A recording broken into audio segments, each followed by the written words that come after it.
backcountry couple and co-hosts, Canadian native Colleen Kuehl and American husband Johnny Kuehl. I'm going to say Johnny B. Kuehl since I know that now. Make no claim to being professional outdoor adventurers. However, both in their 50s have an amazing enthusiasm for paddling, backpacking, camping, and overlanding. They also find a great deal of pleasure simply sitting around a campfire, sharing a beverage with old friends and new friends alike. Their show, Backcountry Couples, aired on YouTube. And with that, welcome to the show, kids.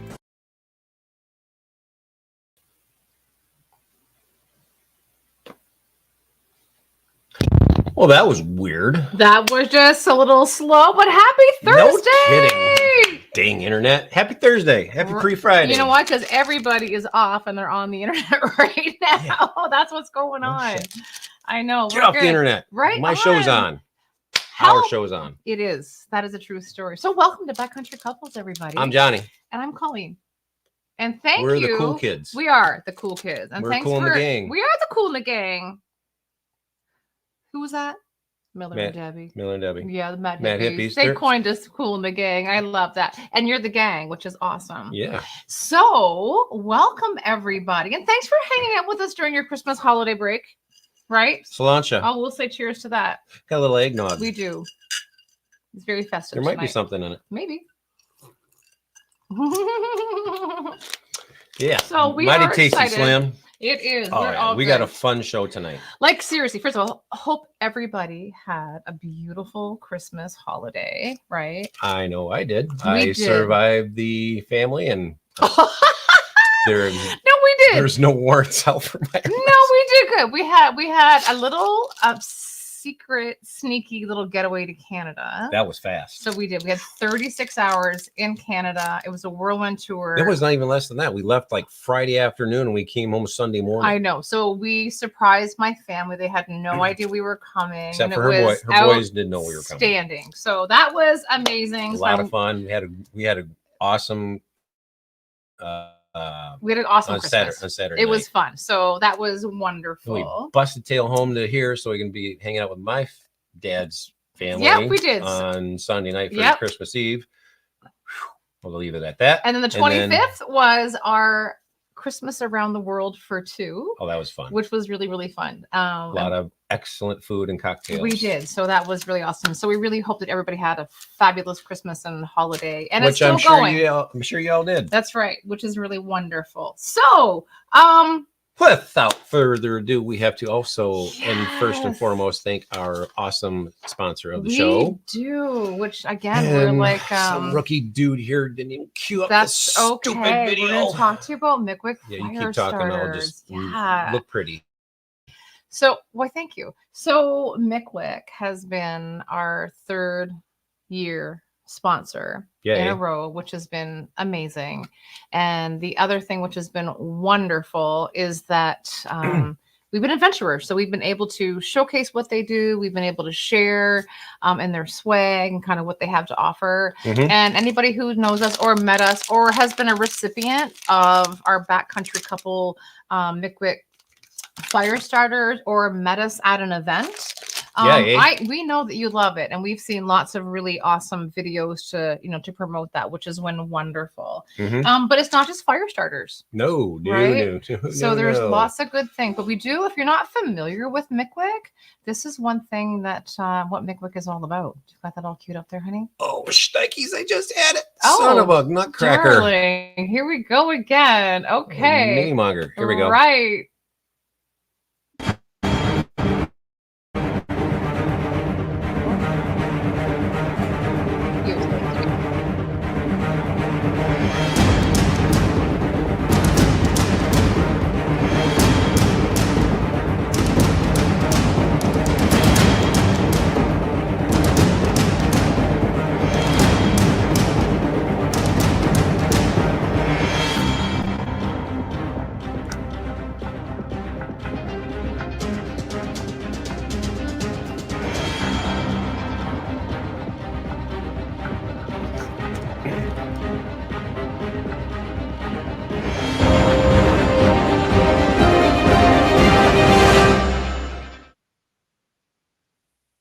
Come on. Come on. Epic. We love it. Sorry for the technical difficulties. But yeah, it's the internet's crazy right now. I feel like people are streaming something. Kind of wild, actually. Anyways, thank you.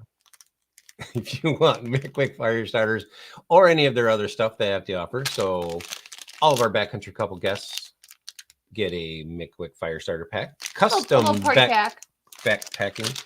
You can get the Weekender. You can. Yes.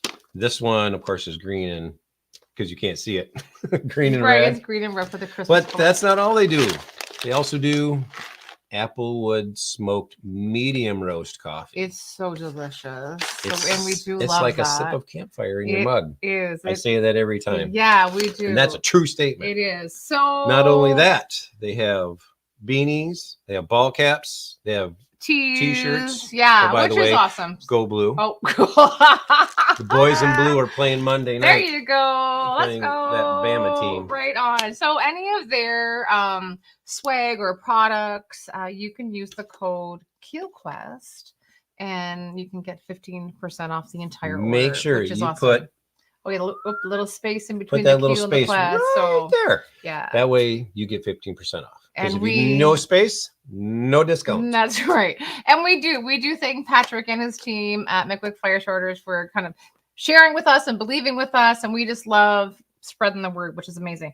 And on that note, they wanted to do a contest with our friends and people who've got to know in the outdoor community. And we did 2. So we broke it up into 2 little giveaways. And we'll do the giveaway, 8:30-ish, kind of in and around that time. Towards the end of the show. Yeah, right. Because we want to meet our people. So what the giveaway is. So John this one had it.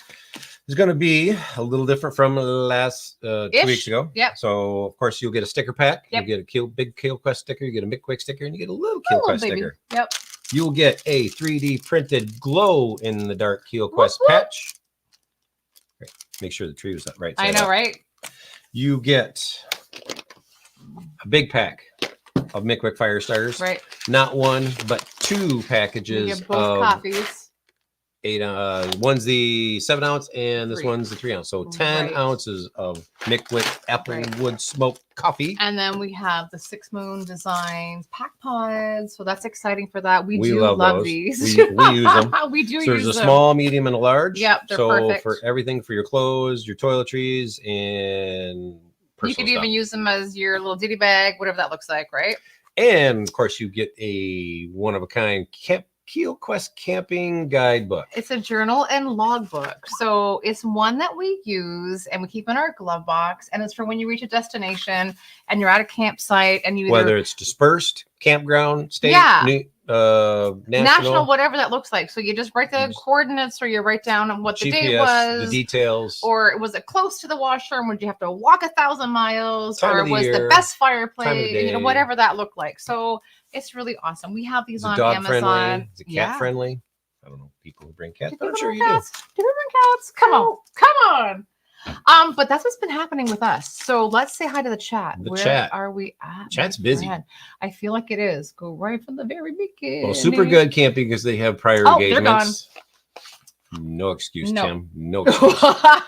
We got Kelly. Hey, Kelly. Hello. Whoop, whoop.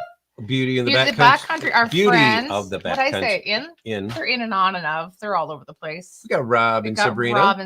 Hi, friends. They're from Canada. Boondocking with the Boyers. Whoop, whoop. I've heard that name a time or 2. We have, and we've interacted, and we've seen your live before, so we love that. We see. Oh yeah, Chuck and Steph. I think with Chuck and Sherry. Yep. What else we got? We've got hi Jerry #. Hello. Whoop. We got the hippies. We already talked about Mad Hippies. Hi. What's up, Doc? Right on. Doc, we got you're not gonna win tonight. Just saying. Hi, Stacy. Hi, Stace. And we watched the video with Adeline and Mike. That was a lot of fun. Really great. Adeline's favorite part was the giant pancake. Yeah, you guys are so sweet, which is wonderful. I know. I got to figure out a way now. Okay, we will. I need to make a custom flipper for this thing so I can pull it off. We'll figure something out. So. Our guests are in the house. Oh, yes. Oh, that's nice. Hi. John Hindman. John Hindman. Hi, Mom. Hi. Hemlocks and Looms. What up, Mom? Hello. Who else we got? Beautiful. Oh, camping with the Confers. Confers. Hi, I've heard friends. that. Welcome. Hey, there's their Carlson guy. The Coolios. Whoop, whoop.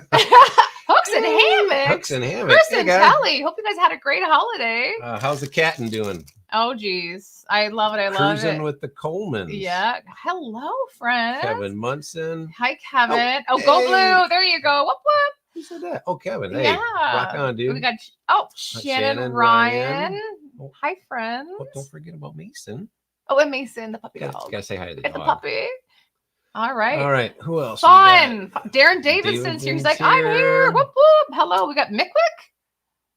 Did you just go up higher? Did I just see? Oh, no, I just said Mickwick. Okay. Tie-dyes here. Wendy. Hello, friend. Oh my gosh, I'm going You're too fast. going too fast. Cruising Cindy. with the Colemans. Cindy's Hello, Cindy. She's like, I'm money. You're in Chicago time over there. That's awesome. Nice to see you. Oh, yeah. Our guests are in the house. Adventure That's Anywhere. probably Mike. Hello, Hello, Mike. Mike. Welcome. Return of the weekend. Hi, friends. Hello. Oh, gosh. We need to get together with you guys, too. No doubt. Oh, you and guys they're- are overdue for another e-bike review. I'm just saying. Or we should do it together with them. I know. Or whatever that looks like. I like their. And they're I double like their dip- e-bike reviews. And they're Come double on. dipping. So it's Return of the Weekend and And Emily's in the there's- house. Hey, that's all right. Hi, More the everybody. merrier. I love it. And Cheers Michael to y'all. Peterson. Hi, friend. Hope you had a beautiful holiday. It's not done yet. We I still haven't gotta- seen that guy in a while. It's been probably since last April, which was the meetup. So there you go. Right. So welcome everybody. Whoop, whoop. I know. So just a reminder, we are doing the show, right? Twice a month now. And which has worked out really great. That's allowed us to kind of get out, do a few more things on our own kind of little accord here. So And we are thankful for that, pack which up is and awesome. bust a move to Kanekistan, you know. Whatever that looks like, it's just kind of helped and it's been awesome. Right. So, but we're still loving and doing the backcountry couples. And if Mhm. you are a backcountry couple, or you know a backcountry couple, or you want to be on the show, whatever that looks like, reach out to us. Are you like mimicking me right now? What is going on in here? It's like mirror and image.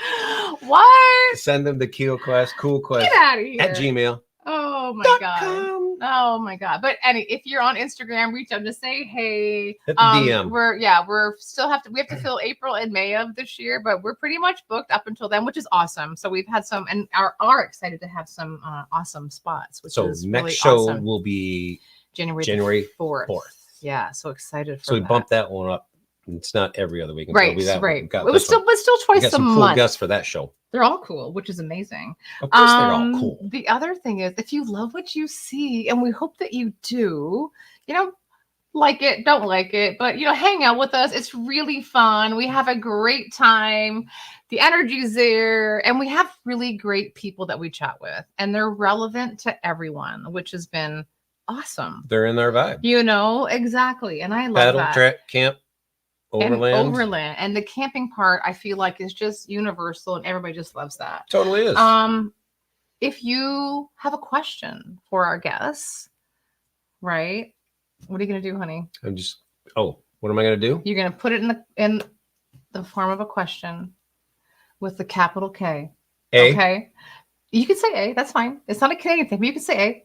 And but yeah, and then that way John can mark it, and then we can either get back to it or get on it right away or whatever that looks like. Okay, your hands in my I'm half Italian, so I can't. If I sit on my hands, I can't talk. And I'm not going to sit on my hands. That'd make a terrible show. I'm just saying. Be quiet. Anyways, I am Hear super crickets. excited to have our next guest on the show. Waiting. We're going to go into it. Are we? Yeah. Can we? Yeah, only because I'm going to tell you a couple of things. One is the chat's awesome. So welcome, everybody. Excited for that. Listen, no Jeopardy. And this couple, we've wanted on the show.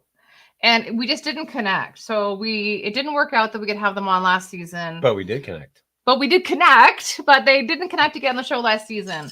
But our couple this week hails from Ohio. I did write Go Blue on here. From the Down under. And they are chipping away at becoming full-time RVers. They are what you would call weekenders. Glampers. Maybe. Not all the time, though. They do a lot of long weekends, just like us, right? They toss in a few long trips a year, like us, which is awesome. Yep. They've experienced a ton of national parks in all the ways, right, that they camp. They've backpacked, they've tent trailered, or pop-up, we call it here, I guess, in the US now. Yes, it's a pop-up. Right? It's a pop-up, or they RV. Just like we call it pop-up here, and it's soda down there. That's right. And all the ways that they do it.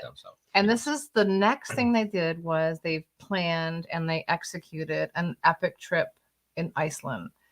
And I am not lying. John has been consumed with this trip. So we are so excited to chat about all of this. So welcome from those who glamp together, Mike and Joni. Hey, guys. Hey, cool in the gang. Oh. Hi, friends. Thank you all for coming on the show tonight. I told Mike we should scoot out of the screen and make you think we weren't We're going here. to do something silly, but He said no, maybe not. They'll kick us out. Oh, stop.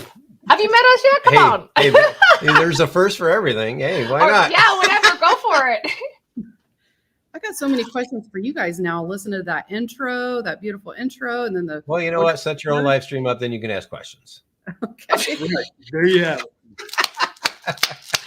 Anyways, first of all, thank you so much for coming on the show. Like, super excited. Like I said, we connected our pleasure. a couple of years ago. Like, I always like to know how we got to get to know each other. And we were planning our backpacking trip on Isle Royale. And I was like researching everything about the island and, whatever I was like plunking in. And then you guys popped up. And I was just like, oh, who are these two? What are they doing? Kind of thing. Crazy. And you had an amazing trip to Isle Royale. So tell us about that. Well, that was our anniversary. Yeah, that was our anniversary. Unfortunately, we couldn't get as much time as we wanted on Isle Royale because other schedules we had going on. But we was able to get one full day on Isle Royale and a night, of course. Yeah, and it was nice. We definitely want to go back and do 4 or 5 days, or maybe go from one point to the other. Yeah, we wanted to do the whole length, and I think you guys have done that, right? We didn't do the whole length. We just did. We went. We did a 7-day loop. We did. Yeah, we went middle of the island and then up north and then back again. Okay. So like half of it, but a loop with a half. Yeah. Sure. And did you guys start from the north? Yes, we did. So you start. We start. No. Yeah, there's the north side. Rock. No, we were Rock Harbor, where you guys were. Okay. Yeah. Okay. Yeah. But that was your island's like this. I know, but we were on this side. No, we weren't. Yes, we were. It's fine. There's only two drop-offs and pickup. It is Wendigo or Rock Harbor. And Rock Harbor. Yeah, exactly, for sure. But I mean, that was your anniversary. So you celebrated 20 years, and it's China, right? So I mean, you can get like a teacup or a little whatever, a vase or something. But you're like, no, let's go. You don't know Joni at all because that would be a if she wants a gift. opinion. If I was to get her a gift, it would have to be like a chainsaw. Or a tool of some sort. She is not I'm not. No flowers, no china. Bust out the steel, baby. Yes. Or get out and hike in the mountains. That kind of stuff. I would love that. Yeah. You're my girl. I love this. Together, there's not very many of us. I know, right? It's a true story for sure. How did you two meet? Well, we met at work. Actually, she was in college at the time, only working 2 days. I worked for Honda of America, 35 years. And she came in as a 2-day-a-weeker, going to college. And I wasn't really her boss, but I was like second in charge of the team. So I was her boss at the time. And so it's just, that's how we met. And she kept me around. 22 years later now. Yeah. For 22 years. We've been married 22 years now. Amazing. Congratulations. Awesome. That's awesome. Fun. Can't get And were you guys both outdoorsy growing up? I was extremely outdoorsy. Like you were?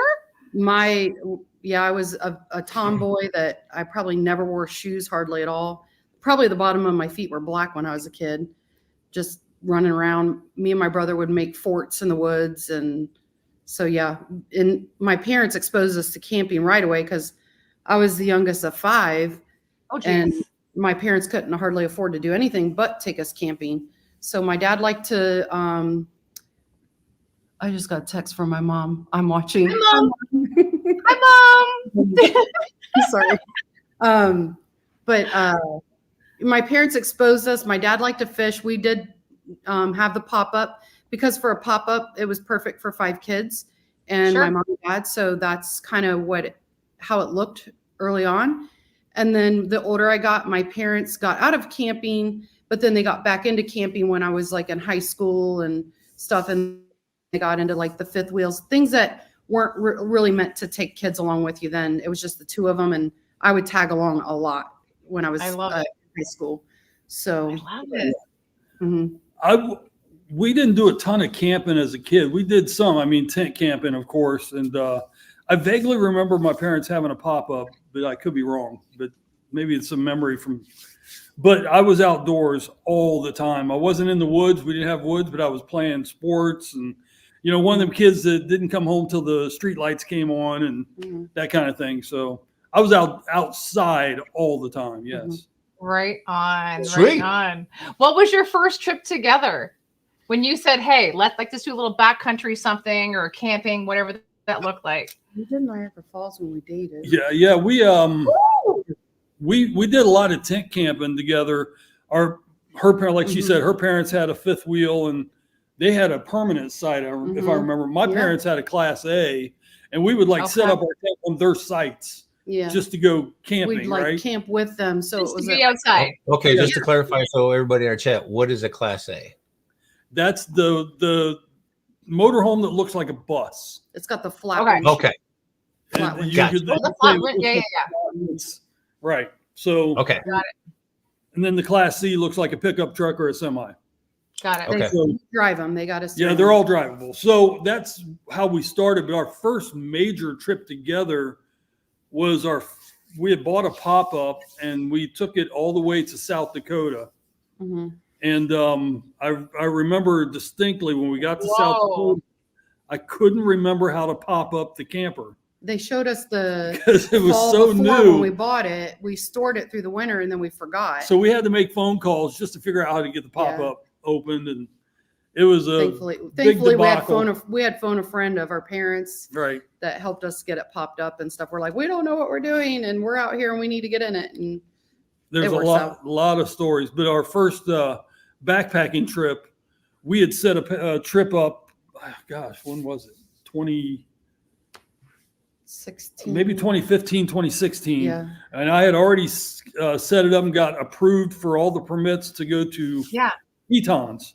Okay. We're going to do a 48-mile south to north on the rim. What? And it was in June. I want to say May or June. It's August of that year.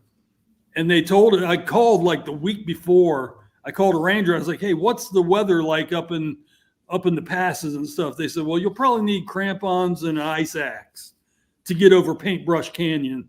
So we said, "No, we're not doing that." We ended up going to Bryce Canyon instead. Ooh. And we backpacked through Bryce Canyon, which was much different than we'd ever experienced. So it was more desert versus for sure.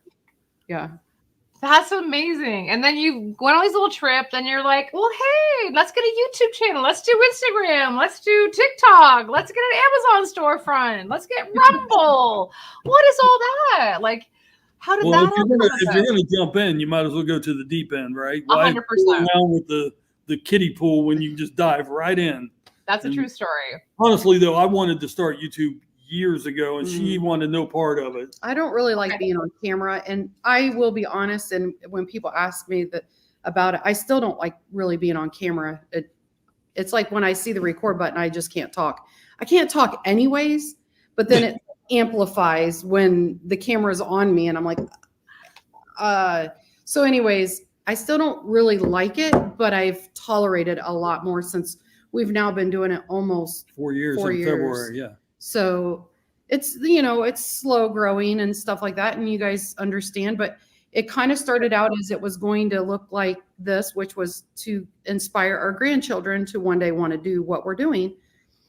And then it's kind of just evolved into other things. It did originally start with the Instagram, and we had that for many years. But when we started building our home now, our barndominium, it was like all these people were asking us questions all the time on Instagram. And he goes, this would probably be a good opportunity to go ahead and start that YouTube channel. We should have been filming while we built, but we were too busy trying to strangle each other. Building. Fair enough. I want the kitchen sink over here. No, it's got to go over here. No, I want it over here. Right. If you value your marriage, don't build a house together. Well, if you want to test your well, or you just let one person design it and call it quits. there you go. Right, honey? Well, I love you. we were the general contractor. So that did not help, and it made things worse. Yeah, we did all the general contracting ourselves, and That's awesome. 90% of the work we did just the two of us. It was hard. Yeah, it was just hard. I wouldn't do it again, but we had help was worth from her parents, and my brother. her brother did a lot of the stuff. Oh, that's awesome. We really tried to put people around us that knew what they were doing and make it look like we knew what we were doing. You had people, right? Which is awesome. Yeah. And then you've had time to get out and do all this camping, right? Yeah. But you've had different camping styles. Yeah. You know? We're not shy about anything. Even this year we had some friends of ours that they were like, do you guys want to go on a motorcycle trip? We got a motorcycle, you got a motorcycle. Let's just camp off of it. So we did that this year. So yeah, that is whoa. Yeah. So you're tent camping, right? That's the Sawtooth Mountains. Mm-hmm. Yep. You know, you had a little pop-up. That was our pop-up. We had that 4 years. Mm-hmm. Okay, you did. Okay. All right. And then did the grandkids come and spend time in the pop-up They too? They weren't born They then. weren't born, except our geez. granddaughter was born, but she was so young. Yeah. Okay. So we had our dog then as well, and she camped with us for like 13 years. Yeah. That's nice. Then we had the Vengeance for 8 years. Our grandkids did travel with that. With us in that one. Yeah. Okay. Right. But then now you guys are camping in this. Yeah, we love the east to west fifth wheel for sure. Yeah. So what made you go with this particular model and company? Right. You can. Well, I did a ton of research, and there you can find this layout in any brand you want. You can find this layout. But when I looked at all the little things we actually took a tour of the factory, and they showed us all the things that you really don't see when you go to a dealer, right? How the floor is put together, how everything's assembled that you can't see. What are they doing that you can't see that's actually good for the RV? And that sold me because the way the suspension and the way the frame was doubled in spots, and the welds were just solid. So I was looking at all the things that you can't see when it's built. Right. That really sold me on this company. Yeah. Cool. Yeah, I was just curious. I mean, yeah, it's a whole different rabbit hole researching that aspect. But yeah, when you get down to into the skeleton aspect of, what goes into it and stuff like that, and who constructs it and stuff like that, it's quite a bit. So can you test drive it or take it for a weekend or a night to see if it fits how you want to do it? It's an investment. Heard of Unless anybody, you rent one. Yeah, I don't know that they. Oh, okay. No, I've heard of people doing that with drivables, but not with trailers or fifth wheels. Okay.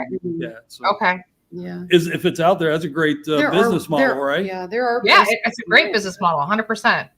There are places you can rent RVs where you pick out the one you want, and then they go and set it up for you, and you just. Well, now they have a VRBO kind of deal for RVs. They do? Somebody else's RV. Yeah. I didn't know that.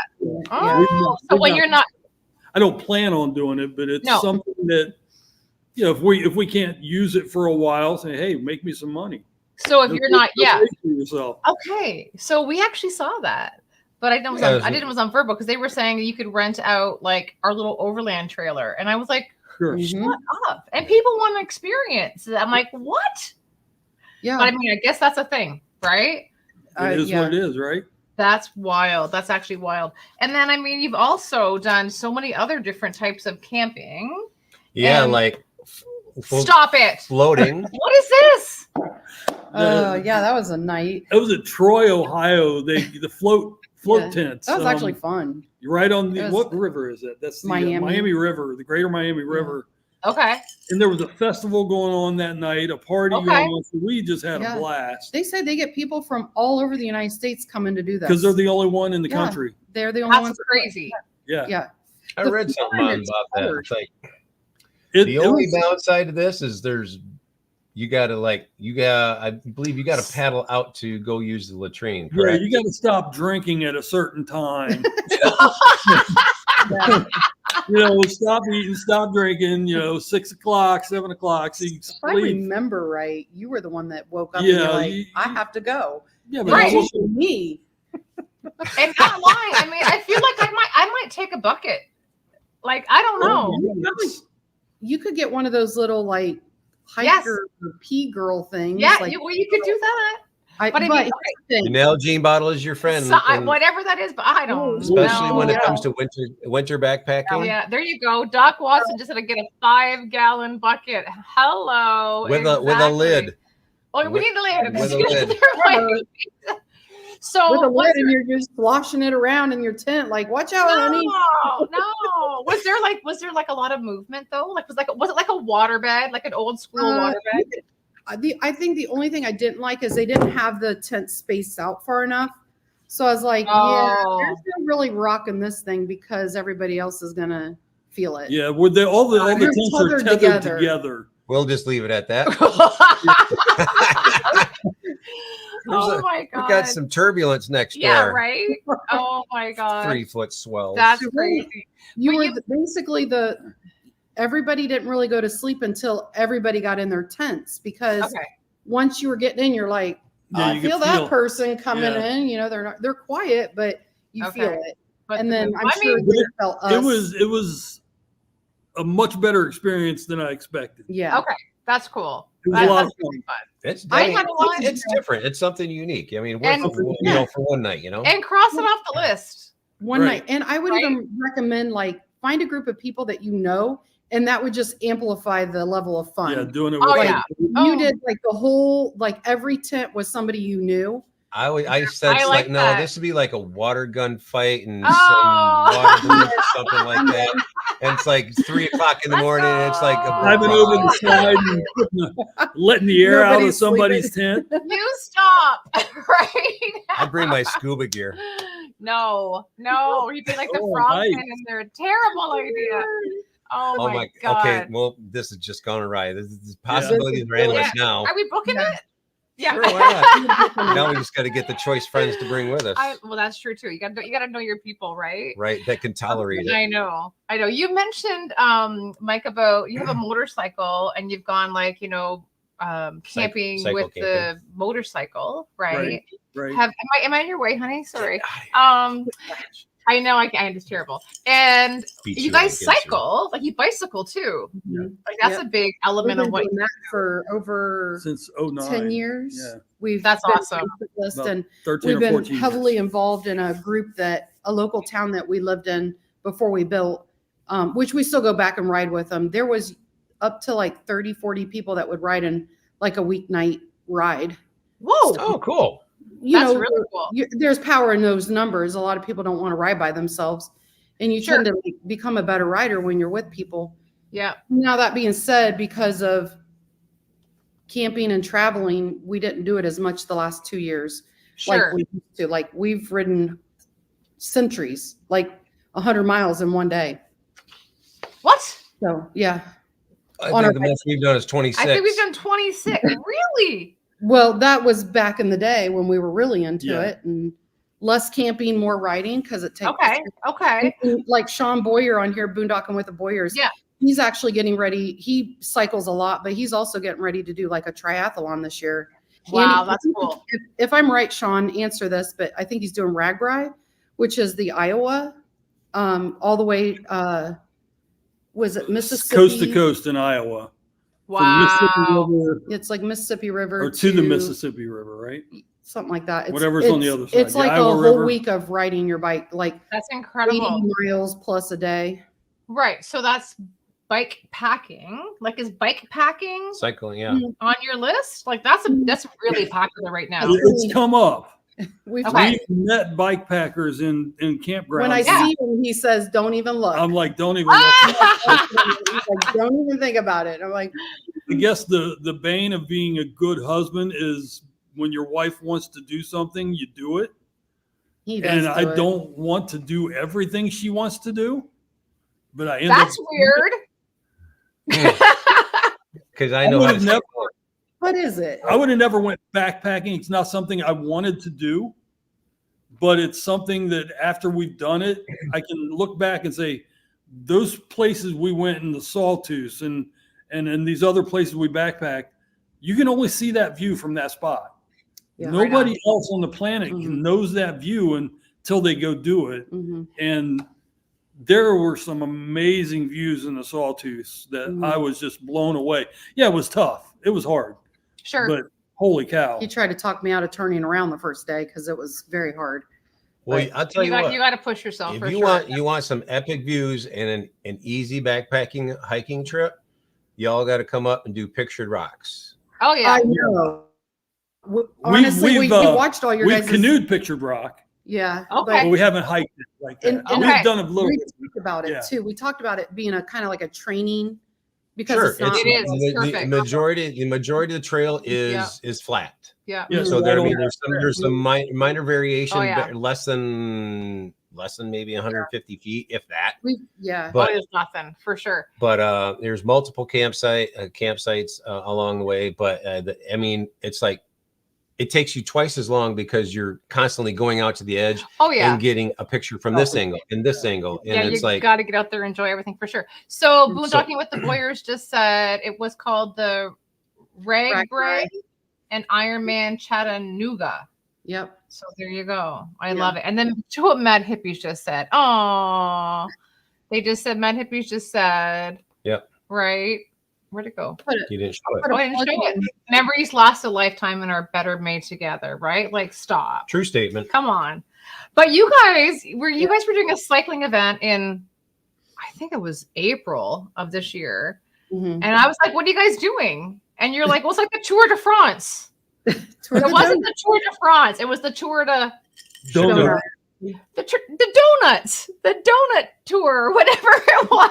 A donut tour. Yes. How did I miss that? Yeah. So blame this one again on Sean Boyer because he sounds naughty. Yeah, I've wanted to do that. We've been wanting to do past. it. We knew of it. And then he did a video on it. We're like, we need to do it next year together. So it had been already like planned, and we're going to be doing it. We're not sure if we're going to do it because it is our anniversary. It falls on our anniversary. We haven't decided yes or no, but Sean Boyer is doing it. There is going to be a group of people coming to do it. I think Glamp Fan is another channel. So if you're interested, if anybody is interested in going, I'm sure Sean would. Sean's a very nice guy. So he's an Army guy. We have to understand he's an Army guy, so he's got limited resources on niceness. He's an Army guy. He's gonna hate you. I love Sean Boyer. I can feel the love. I love all the military guys. I'm a Navy guy. He's an Army guy. They won the game this year. I got to give him that. But we're just producing the next video, and it does have us doing a Christmas camp out, and Sean Boyer is in our video. So you'll just have to wait for that. Right. Okay. Mm-hmm. I love it. Well, Sean, make sure you put Facebook I think we've seen together. Pictures of him. Yeah, 100%. You guys were cycling together. You had your Navy cycling jet shirt, and he had his Army one on. I love it. Absolutely. I'm not military, but I'm a Marine fan. So because my father and my grandfather all served in that. Well, the Marines were just Navy guys that couldn't swim. That's a true story. That is a true story. I didn't think about that. So going back to the bikes, so how often do you get on your bikes? Like, do you take them with you every single trip? We don't take them every trip now. We used to ride every day. We used to ride almost 30 miles a day.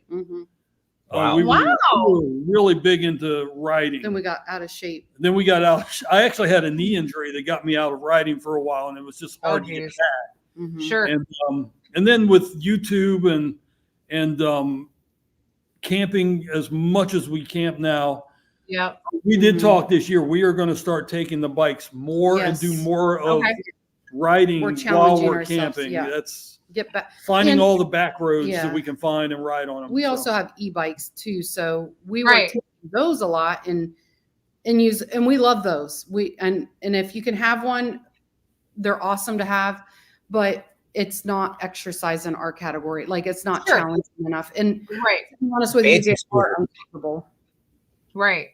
No, it's so true. But I mean, when now that we have a spot now for our bikes, we had to get like a 1-up. Was it called 1-up? Yeah, it's a 1-up. Whatever, right? So to have that, kind of situated and to work with the camper and our truck. Basically, I redid the tongue on the front of the camper to incorporate the allotted space. So now that we don't have a Subaru anymore, we have the pickup truck, and allows us to have more tongue weight on the hitch. So that's where we incorporated our bikes. So now we can take our bikes with us all the time. I'm excited for that. Yeah. You guys have road bikes too, because I've seen your pictures. We have Treks, and you have Treks, right? They're not like solely off road. They're they're kind of like off road. There's road bikes, I think. Like a hybrid. Yeah, absolutely. Yeah, it's not a super skinny tire, but they're not a super fat tire. Right. But don't get me wrong, I would love to have a fat tire bike. That'd be fun. That would be tough, cool, though. Yeah. When we were back, what are you talking about? They're super ultra lightweight. When we were backpacking Isle Royale, we left our camper in Copper Harbor. And when we got back to Copper Harbor, we finished our week off there because we stayed a week out there. And I told him, I said, we're in like mountain biking country. We're cyclists. We could do this. And it was the biggest mistake of our life. Those trails are not for the light of hearted. House and back, and it's like 15 miles one way. It's a 15-mile trip. This will be okay. And I said, okay, we'll go ahead and try it. We get like 7 miles out, and I'm like, this is not the same. No way. It's totally different style of riding on the trails, and your body just hurts different. Yeah. Oh, after that, that's a true story. You use muscles that you never thought you had. It's it is so true. It's like you just like your butter, all that stuff.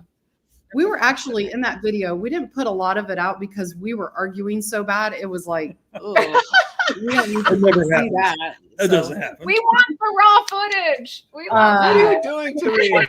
Maybe someday. Just for me. That's awesome. Right. So how do you pick your trips? Like, do you put them in a hat? Do you just say this is where we're not going? We try to always go somewhere we've never been. Okay. I love that. We've only been to a couple places more than once, and that was Yellowstone and Yellowstone, Tetons. The Tetons, stuff like that. Mount Rushmore. And mainly because I wanted to take my mom. My like mom a and dad. revisitor kind of thing. Well, yeah, they had tons of plans to travel, and my dad passed away like 2 years right after he retired, and she never really got to go anywhere. And it started wearing heavy on me as we went and saw these beautiful places. I kept thinking, man, I really wish my mom would have seen these. And I thought, well, why not take her? Let's take her to at least one.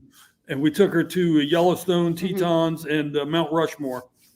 On one trip, and what was that? Devil's Tower. So those are the only places we've been more than once. We're trying to hit everything before we go back and hit them again. Agreed. We'll probably never make it back to some of them. So, well, it's just so big. There's so much to do. It's crazy. Okay. Right. So the criteria is you want to go someplace you haven't gone before, right? And then when you go someplace, are you like, when I get there, I want to find a spot to hike, or when I get there, I want to find a spot that I want to, get my bikes out. So what she's asking is, when you go to a destination to go camping, is there something that you look forward to add on to? Like, I like to double dip when I get to those spots. Yeah, a lot of times it's hiking. I think it just depends on the location. Like when we went to Savannah, it really wasn't. Yeah, Savannah, Georgia was all about the town. It was about walking through Savannah, being a foodie, checking out the town. We can fill in where we need to fill in. Like we're not so driven that we have to hike every single trip. It's not really Agreed. that. It's Agreed. if it's part of the mix, that's fine. What we pre-plan to do is I have a list, like we're actually in Kansas City right now, and I have a full page list that we will not accomplish. Yeah. So the goal we never is, accomplished the list she puts together. So my idea of successful trips are, let's do as much as we can off this list. Let's go. And just try to hammer it out if we can. And it's very exhausting for both of us. And I think the older we get, we're like, we need to start learning how to slow down a little. But don't, because you can't see everything, you can't do everything, but you do want to do it together. But I'm a lister as well, and I'm the same way as you, like 100%. Like I want to try and cross as much off as I can without trying to kill him. Right. You know what I mean? You try to do a whirlwind Troy. You just get little snippets of everything in that aspect. But to answer that question, you get a light taste, but it makes you get that taste, and it's like, okay, well, we got to come back and spend more time and do this. Right. Yeah. But to answer that question a little differently, Colleen. It depends on where we're going. If we're going to a national park, we are definitely going to hike. Oh yeah, that is the goal. That is, and depending on the park, of course. But we did Ragbri, or not Ragbri. That's a bicycle. Old Rag Mountain. Old Rag Mountain at Shenandoah last summer. Last summer, yeah. And beautiful, but it's almost like you pick those really. You got to have some bucket list hikes that are there. Okay. Them out, and then hopefully you got time to do more. But some of them bucket list hikes are tough. Yeah, and they take a lot out of you. Yeah, that was like 3 miles. I mean, we did one in Glacier that I thought we were going to die afterwards because we ran out of water. It was a 16-mile. Let me guess. It was at the Highline Trail. Highline Trail. Beautiful hike. Yeah. I do want to talk national parks with you guys for sure, because there's so many and you've hit so many, which is amazing. Well, why not right now? Well, we can and we should. So you guys went there in July. So a couple years ago though. Where? Glacier? The Highline Trail. Here. No, Glacier we did back in 20 that Glacier and Highline Trail, that's with the same place. But we did that in 2017. 16 or 17 is when somewhere we did that. Back then. Is before we were doing YouTube. Yeah, before YouTube and also before our home build. Yeah. Right. So we built that in 18. So is anything before that? Yeah. Okay. That's the one. Okay. And that was the year of the She's like, okay. So every 7 years, the bear flower what are they called? Bear grass. Bear grass. The bear grass blooms. Only is it every 7 years? Every 7 years. I mean, there's some out every year, but every 7 years it's like full bloom. Yeah. And we just happened to hit the year that it was in full bloom. And it's so fragrant. It's like lilac on like steroids. Yeah. Okay. Yeah. Because we saw this because we went in. We were in September, and we were just like, "Oh, it must have just been in bloom." And you guys were there like earlier on in the summer. September last year. In this earlier on in the summer, but it's every 7 years. Every 7 years. Know that. Every 7 years is the massive bloom. The mass bloom. Every year you'll get some that'll spontaneously bloom, like it's off or something. I don't know. I did not know that. Mm-hmm. Yeah. But wasn't that a stunning hike though? Like, come on. Probably one of the top. It was one of my top so far. It's one of my top. Well, I mean, it's like I agree. It is my top because there's view. The views are, you can't duplicate that. No. And then being up, I think the highest point of the hike, we were at 70. We were over 7,000 feet for sure. We were that high up. 7,400 feet. When did you guys? We were last September. Early September. Yeah. Okay. So the first 7 miles, end of August, early September. The first 7 miles before you get to the shack, right? It's already burnt down. It burnt down the year we was there. Mm-hmm. After we left, they had a fort there, and that shack burnt down. But I think they replaced it. Yeah. There's Yeah. So up until that first 7 miles, it's like so picturesque. It's every turn is a postcard. But then when you leave that and you're going down, I don't know if you guys did an out and back, but we went down. Yep. We did the loop. So we went all the way end to end. We did 12 miles. Yeah. That last Now they say it's only like 12, but I think it's more like 16. It's longer. 100%. Yeah, it's like a fish story. It keeps getting longer and longer. It'll be an 80-mile hike before I get done with it. 100% it will be. Yes. I'm super good for that. But that part was tough. Going downhill that was hard. Yeah. Downhill is my killer. It's always harder. Like give me trekking poles and I can hike up all day long. Right? And when there's bears on the path too, like, that makes it kind of difficult. We did not cross. We didn't cross any bears. Thank goodness. We had a mama bear and 2 cubs. Yep. And then as we were, they were 200 yards away, but I mean we could see them from a distance, but still they were along the path. And then after the descent from when we got to the cabin part, we get almost to like where we're going to get our shuttle to go back to Logan's Pass. And there was a big sign saying grizzly just spotted in this area. We're like, great, but we were good there, which was fine. But you visited some parks that definitely are on our list that we haven't done. Rocky Mountain National Park in Colorado, like that. You guys had some great, I don't have anything, gorgeous like views. You saw like 3,000 moose in a day or something like that. Yes. Well, all the that time, was during COVID, and what was going on? They started the ticket where you had to buy a ticket and only come in on a time slot.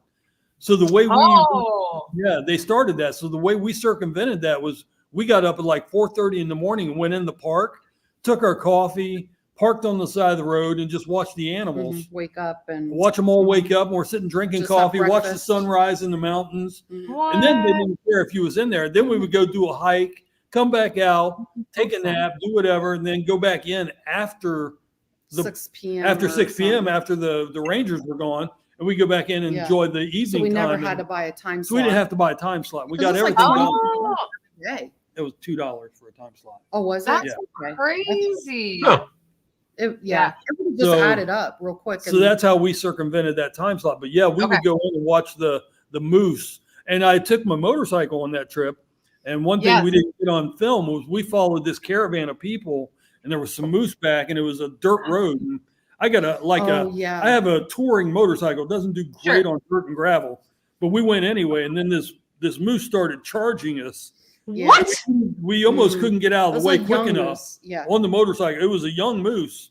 But it freaked us out because it was coming right at us. It was coming. I mean, it got within 20 feet of us. And I just got out there. But, it was like time to go. We just went around everybody and said, that's crazy. Was that your first time seeing a moose? Yes. Mm-hmm. Yeah. Huge, right? We thought we would see him in Maine. We didn't see him in Maine. We thought we'd see him in Yellowstone. Didn't see him in Yellowstone. Mm-hmm. And Iron Royal, there's like 1 million on Iron Royal, 1,800 or whatever. But just under 19. Yeah, nothing. We didn't see him. Wow. That was awesome. That was another one of my favorite parks, by the way. Yeah, that's gorgeous. And this one is on my list here. The Great Dunes Great Sand Dunes. Yeah. We did that in the same trip. We went from that. Mm-hmm. Yeah, we went from the really hard. Rocky Mountains, then we drove down to what's the town? Colorado Springs. We camped in Colorado Springs. Oh yeah. Then we motorcycled down to the sand dunes one day and spent a day hiking in the sand dunes. Mm-hmm. Hiking in sand sucks. Sand is his nemesis. Yes. Hate it. We literally thought we was going to make it to the top. Yeah. We bushwhacked through a swamp. Yeah, we turned around. Yeah, we had to turn around. It was starting to get hot. The heat of the day and the sand. The earlier the better. That's crazy. Mm-hmm. That is nuts. And then, I mean, like I said, you've gone to a lot of national parks. And a friend of mine at work, we were been chatting I'm about. going to put a partition up so you keep your hands on your side of the fence. Keep your hands to yourself. Take out the I whack can't master. help it. You need a wider angle camera. Maybe that's what it is. Okay. We should separate each other. Get out of here. Stop. You're killing me, Smalls. So a friend of mine and myself at work have been chatting about national parks, and he's a big lover of them as well. And he mentioned the dry tortugas. And I was like, what? Neil? Yeah, Neil was, right. So I have never really heard about this before. I don't know too much about this park before. All I know is in Florida, and there's so many ways to experience it. This was literally a year ago. So tell me about, what is this? Okay, this is a fort. It's a little island that has a fort on it that was meant to protect. It's off of Key West. Yeah, it's off of Key West from pirates back in the day, right? Keep pirates from coming in and doing anything.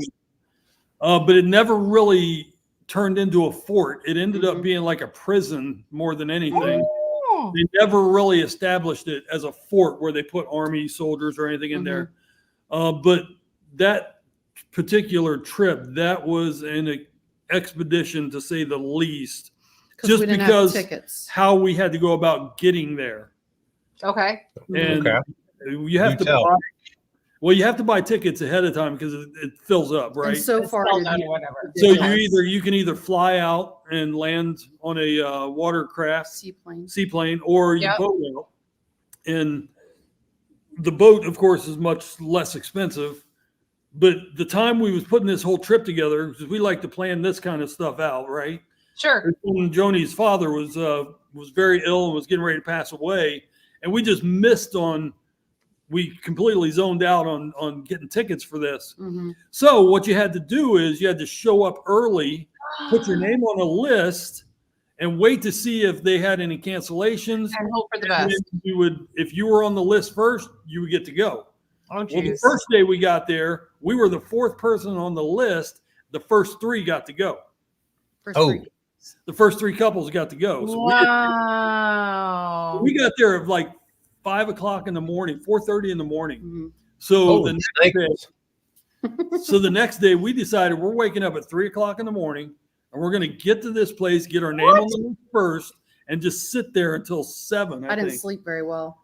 And that's what we did. And we made it the second time. I was so eager to get on that list that I know, right? It was so cool because you were like cheering for each other, and all these people are coming in and they're like hearing our story, and they literally cheered us when they called our names because they knew we were there the day before, and they were like, "We're so happy that you can go." And to make the story even better, our last day in Key West, we went into Key West to get breakfast, and there was a couple of girls that, because after you sign up, you've got nothing but time, so people usually go into Key West and they sit, have coffee, whatever.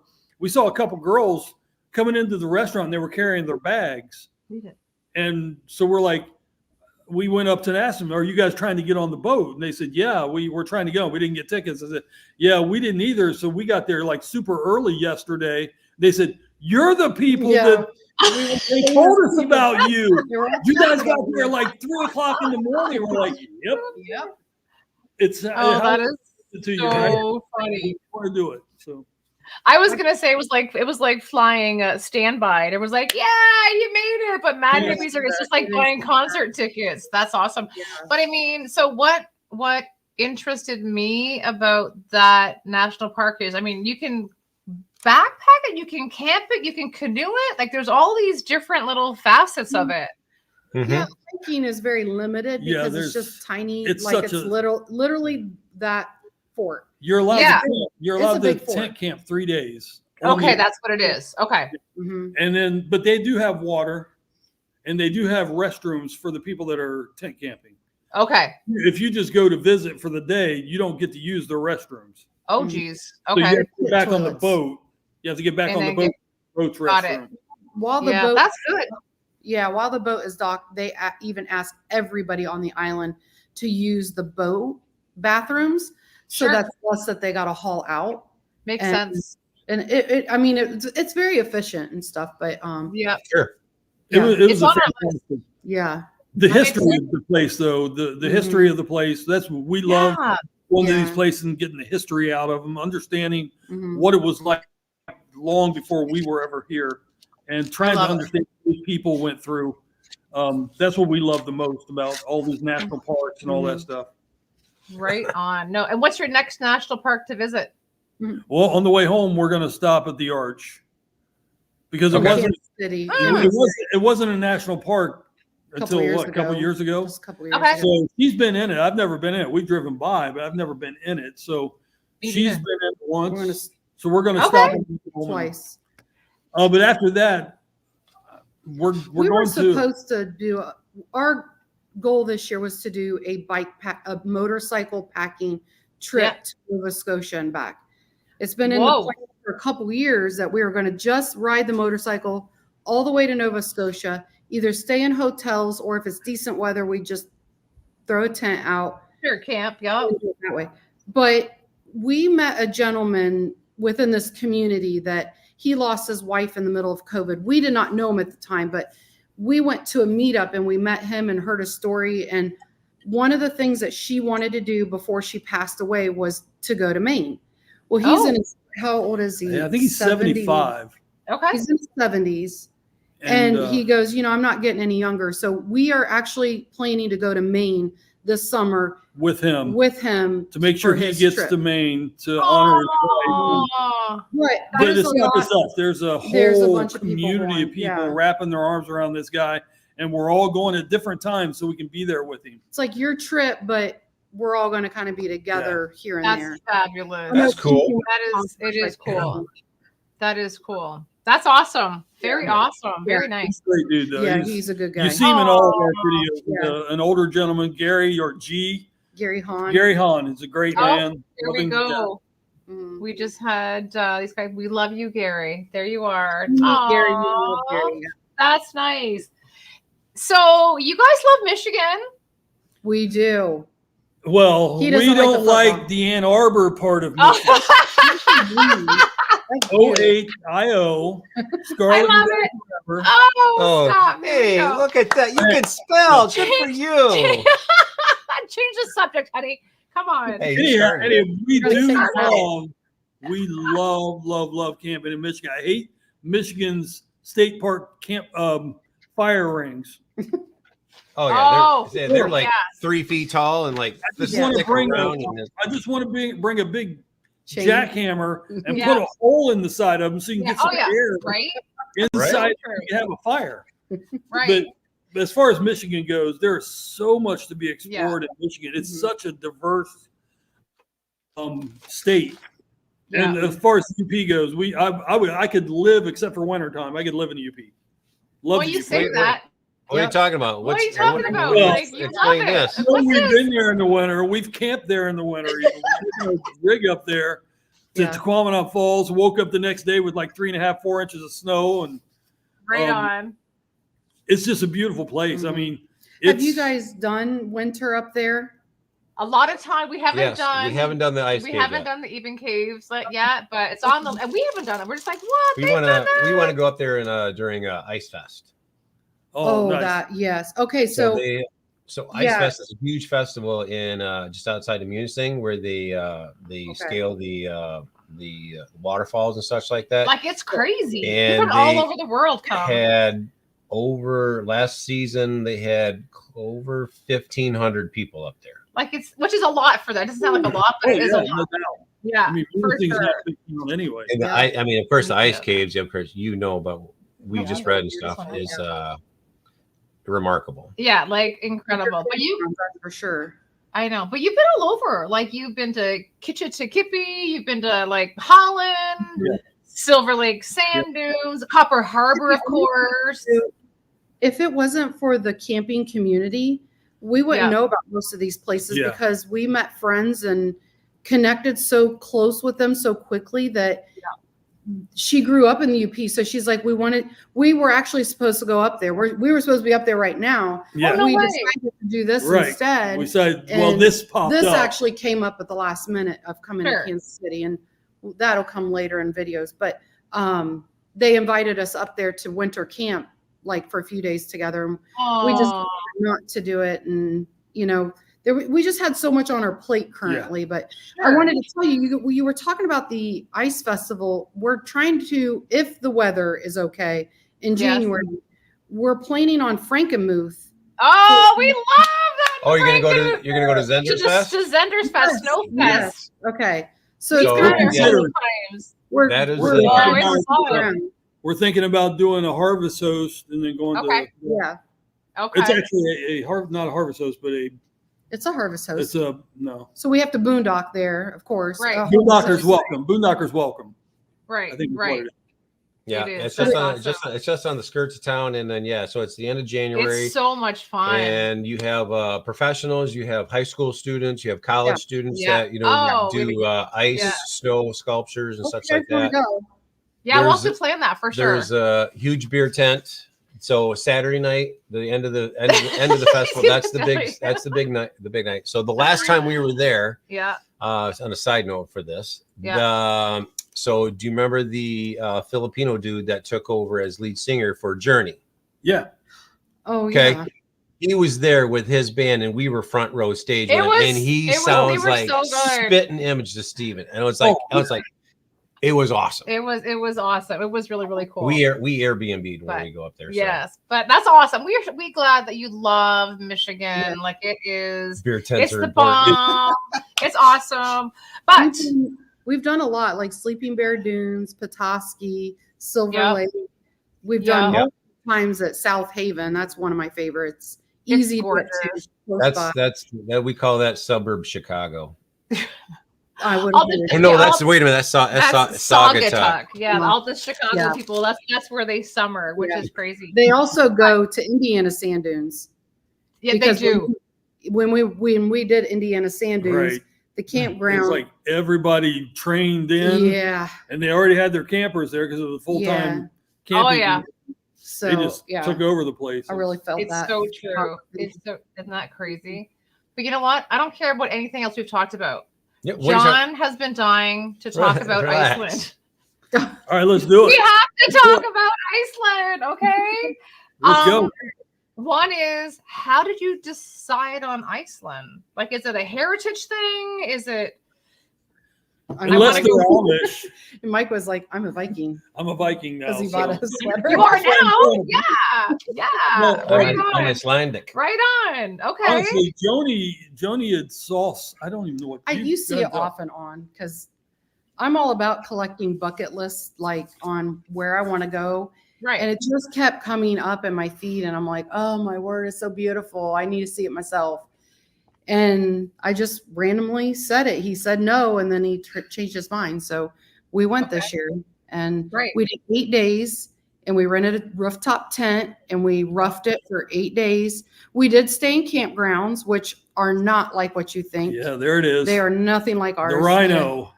Yeah, we ended up naming that. We ended up naming it the Rhino. So it's a little Suzuki sidekick or something, isn't it? It was Suzuki Jimny. Or whatever, yeah. Name is a sidekick, but it's the European version. Yeah. Okay, and then you got a clamshell like rooftop tent. Yep.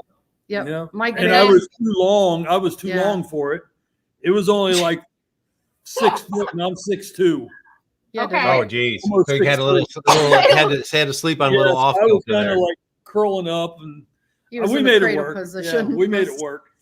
So the outfitter that you rented this from, did they hook you up with like electric fridge and stuff like that? Stove and all that? No, we took all of our backpacking stuff. Mm-hmm. Oh, really? Backpacking food. Mm-hmm.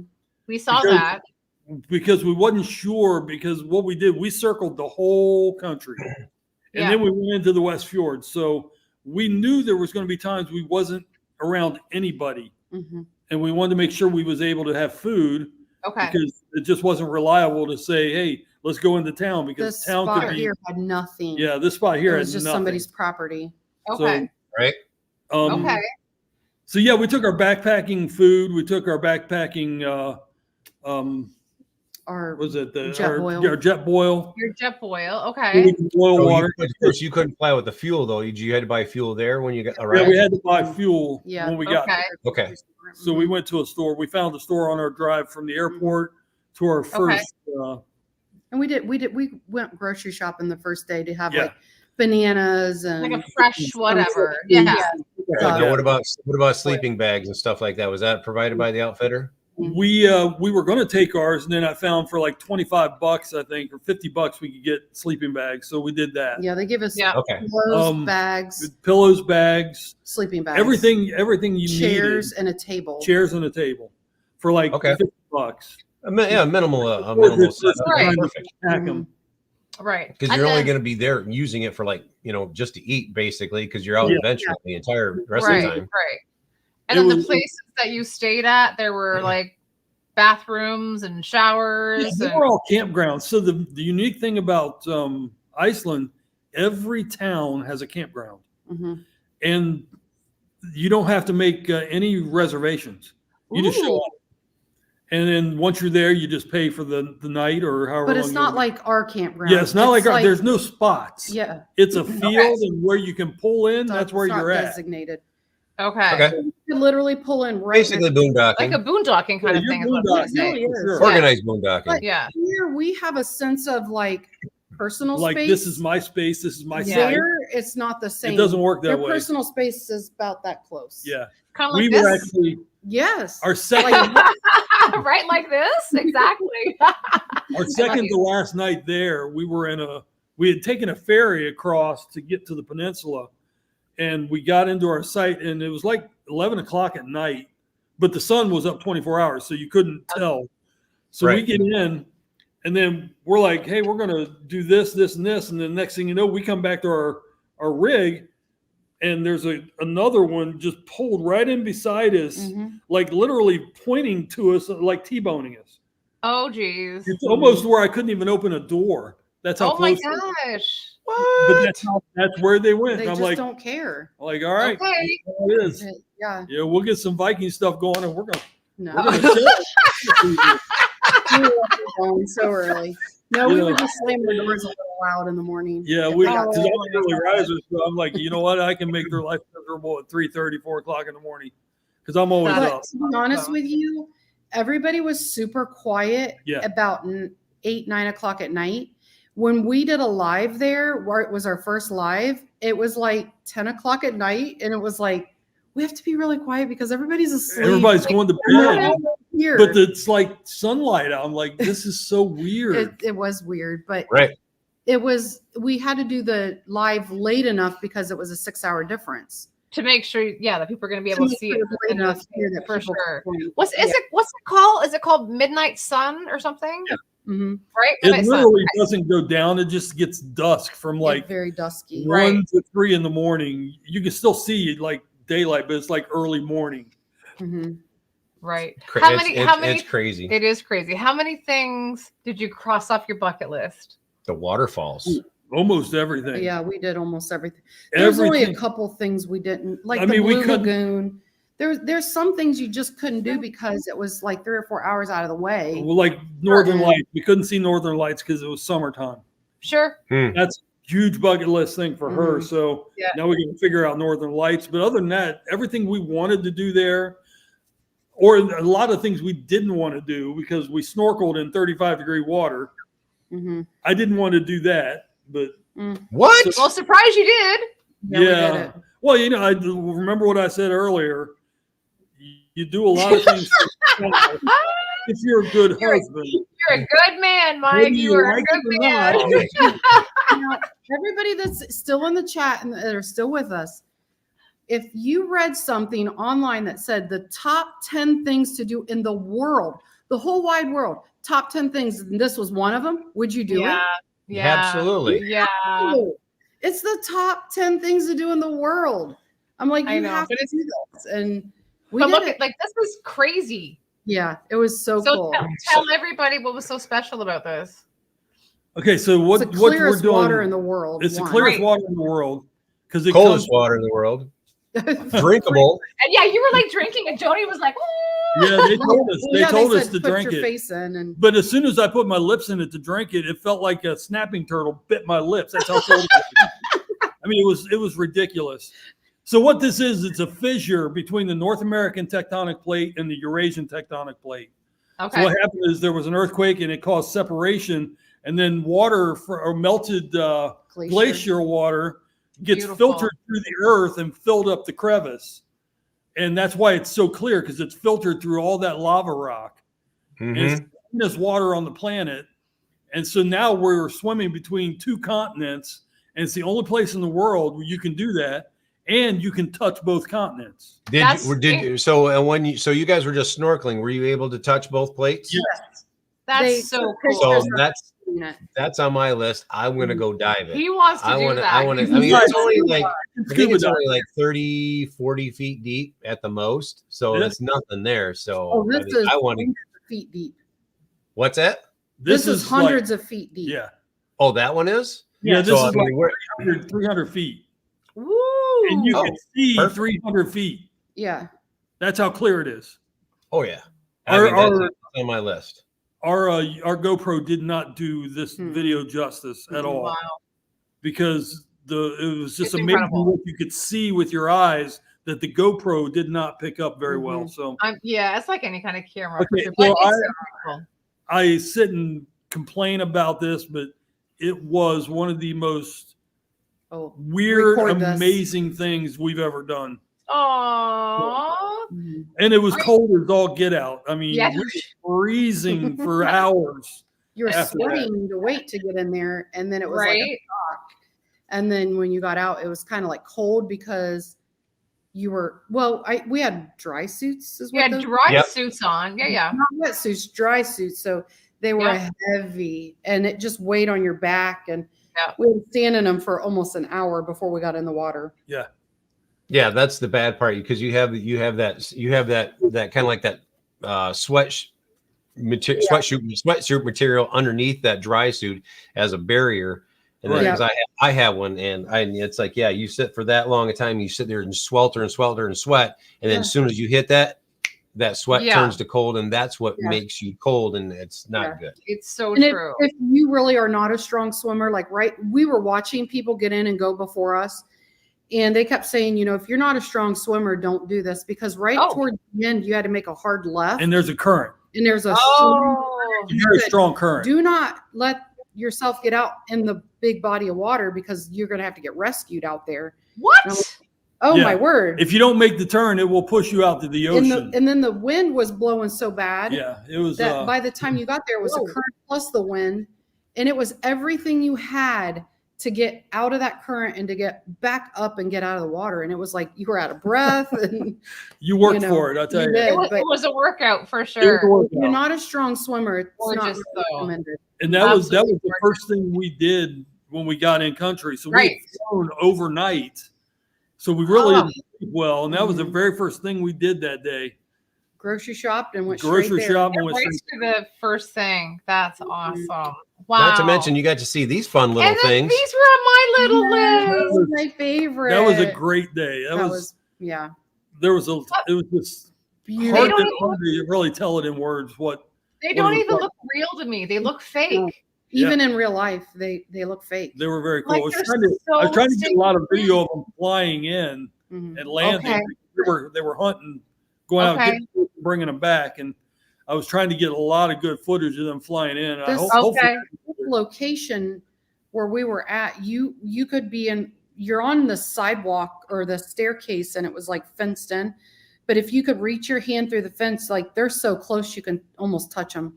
Oh my gosh. They're so. I don't really know anything about them except they're so stinking cute. That's it, right? Yes. Oh my gosh. And they look like that personality too, almost clown. Right. They're kind of silly the way they walk. Right. One of the things you guys did, because you were there over the holidays in July, you brought the American flag. You did. Yeah. For July 4th. I thought that was outstanding. Because you were conscious to say, you know what, I'm going to make room in my backpack or my suitcase and pack the flag. And we just want to make sure we can celebrate while we're abroad. So that was awesome. Yeah. We were shooting the picture and another couple comes up and I don't remember where they were from. And they said something to us. I said, if you guys want to borrow it. So they did their own picture with our flag. Oh. So they got a picture, which we didn't take. I took their picture for them, but we didn't have their picture either. But it was nice. Here you go. Happy 4th. When we were at the Black Sand Beach with them, with the flag, and we were climbing up on these spires to get pictures with the flag, and there was there's hundreds of people there. So many people just staring at us. And I can only imagine they were like them pompous Americans, right? Look at the Americans. Right, stereotype. Yeah, they're all these Canadians. We liberated the whole world. Our country did. You know what? You can have a little bit of daggone respect for my boys. Everybody but Sean Boyd. No, I'm just kidding. Sean, wow. Talk about thrown under the bus. We love you, Sean. Anybody that served this country, I nothing but respect. And I cannot, just because we were out of country, not celebrate for what the men and women in our country have done for us, for our freedom. So that's why, I was like, we had to make room for the flag. Yeah. That's beautiful. And Absolutely. absolutely. Thank you for doing that. Yeah. Now, It was, the big thing that when you were there, you got to eat some bread that was cooked in was it lava rock our sand or lava sand or whatever it is? It was cooked in the ground in sand on a beach from the lava that of course flows underneath it. It takes a full 24 hours for it to cook. So crazy. Part of the deal was pumpernickel? Rye bread. Oh, rye bread. Okay. So everything about that, because that was simply amazing. That was how we started our day that day. Right. And they dig up the bread, then they put a brand new pot of bread down, they cover it, and it cooks for the next day. But when they take it back, they cut the bread up, and then they have fresh caught trout, lake trout. That came from the same lake. So good. And fresh butter that was just churned from to put on the bread from a local dairy farm. Their butter's really good too. So of course I'm not shy. So the girl that was our guide, she puts the first piece together, trout on it with butter. She goes, "Who wants the first one?" I looked once and nobody budged. So I'm like, "I'll take it." So I was like, I wouldn't have bat an eyelash. I was like, I'll be like Horseshack in the front row. Pick me. And I'll tell you what, it was so good. It was good. I'd have to say, if we did it, we need to do another video on it to recap how much we spent. We actually did it very cheap. You should do that. But it was very expensive. It was the most expensive thing we've ever done. But if you compare it to like people that are getting like Airbnbs at $500 a night, and we were $50 a night for a campsite. Yeah. I mean, when you start comparing it and you start doing the research, it's one of the second most expensive countries you can visit, but we did it very cost efficiently compared to what we could have done. As best we could. As best we could. Yeah. The reason why we ended up with that hunk of junk rental, I swore, I'm like, we're not going to make it back. This is going to die. Really? It was old. There was a couple spots in the fjords, in the West Fjords, where we thought we were never going to see human beings again, because the roads were so horrible. We really wanted to do a camper, and then we just started doing the figuring, and it's like, oh my word, it's so expensive. And then you have fuel on top of that, and then you have insurance on top of that, and then you still got to go get food. And it was kind of like, do you think you could just rough it in that little tent? 8 nights, and you think you can do this? And we're like, let's do it. And we made it work. It was rough. The first 2 days we argued quite a bit. Well, we were tired. We hadn't slept. And it was just, yeah. And then we kind of we both said to each other, like, we don't fight like this ever. And we're fighting so much here. And then I think it just kind of reeled us both back in mentally of this is supposed to be a trip of a lifetime, and we're supposed to be enjoying this. And we really did. We had a blast after that. And I think it was just kind of like nerves of you're in a foreign country, 100%, right? We're doing something we've never done before, and we didn't have a guide. It was just, I had spent 6 months putting the itinerary together that we were going to drive here for the day. We're going to see everything in this spot. Yeah. In this spot. And then we're going to, and all the way around the country. It's not like we went and spent the money to have somebody take us out every day and show us what to see. No. That kind of adds a little bit of pressure too, because thank God that Google Maps worked really well there. Part of our rental was a hot spot. So they gave us a hot spot. That's part of the car rental, and that's good. That saved our life. That was a saving grace, right? Out there, because a lot of places you go to, there's in the cell service. I can't even imagine how much that would have been. Yeah. So, oh my gosh, we just did it by Wi-Fi the whole time. But as far as trips go, it was an amazing trip. Yeah. And I think it's on so many other people's list to do. Definitely put the video together and be straight up. I wouldn't be like, we just this. I would be, people want to know, like they're going to save for, because they want to do exactly what you did. You know what I mean? Or tweak it a little bit or whatever that looked like. So you, now you said you guys feasted mostly on backpacker meals. Did you bring those over yourself or did you buy them there? We brought them with us. Yeah, we packed those with us. Mm-hmm. Okay. So that's extra weight in your backpack or your suitcases. Yeah. It was. But we didn't bring a lot of clothes, honestly. We only brought a couple, maybe 2 or 3 changes of clothes. We planned if we had to do laundry, we knew we could do laundry at the campground, but we were trying not to. So we just kind of said we're just going to be the stinky Americans that are walking through, and it really wasn't, because deal with it. It was so cold, it wasn't like you were sweating. Right.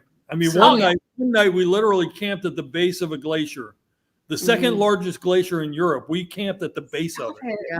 Nice. We did a little freezing half-mile hike out to it, and you just see this wall of ice going all the way up the mountain from where we're standing. We're like, this is insane. Come on, that's incredible. It was So insane. beautiful. It was. That's one of the grounds I would recommend. Oh yeah, There definitely. you go. I mean, not to, There and you then go. the second largest waterfall y'all got to see in Europe. Yep. That was pretty epic. I mean, that almost looked like Niagara-ish. Yeah, like that was nuts there too. Dedifall Wow. was the name of that waterfall. Yeah, very Gorgeous. powerful. Very powerful. That's amazing.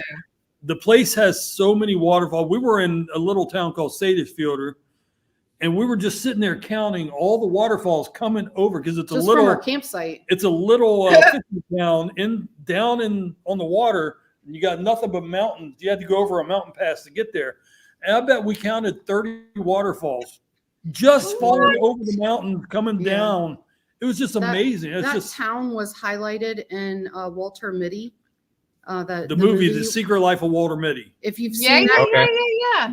That town he goes down on a skateboard into Sadisfjordur. Oh, And there you go. That's the town that has the church with all the stripes, colorful Oh, stripes. and with the sidewalk. Yeah. Oh, Got the it. rainbow, the rainbow. All the things. Rainbow Yeah. Street with the church at the Yes. end. Yeah. Well, Rainbow Street is in Reykjavik. Reykjavik. Yeah, there's another There you go. Rainbow Street's in like every town. Almost It's every weird. town. Amazing. There you go. Memories can be hard to make, but damn, they're worth sharing. Oh, I said thank you. See, everyone loves those stories. They're beautiful, right? So now you kind of quickly chatted about what was next for 2024. What's your next Michigan trip? Probably that festival. Could be the ice in festival. February. And So it might be Frank and Moose. Okay, that's going to be in January. Zender's Fest. Zender's Fest, whatever. Yeah. And then what about Canada? You'd mentioned that you were thought about Nova Scotia. Mm-hmm. Is there anything? No, you're maybe from not Canada, as. right? Pardon? You're from Yes, Canada, Nick. right? I am. I'm from London, Ontario. Okay. Okay. So I used to go. That's I the have phone number. a plant that I go up to in Barrie all the time. Okay, so Barrie's just north of Toronto, but yeah, Mhm. yeah. We haven't right now. We don't have a lot of plans other than maybe Nova Scotia someday. But We usually have 4 or 5 years. I do want to kinda- get to the Canadian Rockies. Go see Okay. Banff, Yeah, Yeah. Jasper, but I think that's going to be on a trip when we go to Alaska. yeah, en route to there. That'll have That's to be when probably I retire. retirement. Yeah. Yep, yep. Yeah, I would love to go up and do a little bit of camping up in Canada. Heck yeah. Mhm. Yeah, We Let's want to do go it. to the Calgary Stampede. I mean, it'd be so much fun too. Yeah. The Calgary Stampede, that'd be really cool for sure. Oh, you All got right. people saying, "Come on up." People are like, Come you on. go. Whoa. "Come Tim, to Tim, Muskoka." you're east. Wow. You're not up. You're east. I guess they need to I send us love a it. list I of love where we it. need to go. Yeah, you guys, the Canadians out there, just send us a list. Oh yeah, Where they, would you they'll, go? This they'll give Dustin you a list for sure. Oh my gosh. Let's Dustin, see. do you I want would to- say Bruce Just a good Peninsula. win, yeah. Oh, I love it. I love it. But I agree. He said it. So yeah. So Dustin said it's going to be hard to beat that trip, right? What's your bucket list trip now? It What is. it? Every place you go to has its own special thing. Agreed. Because if I was to ask you like what's your favorite national There you go. you're kind of For all sure. over the place. You know, there's a reason why you like the Tetons or Glacier. Yes.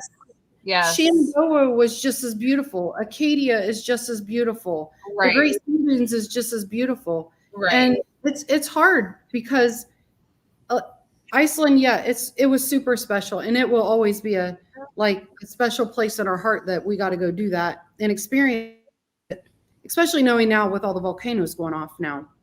But that's true. Yeah, that was wild.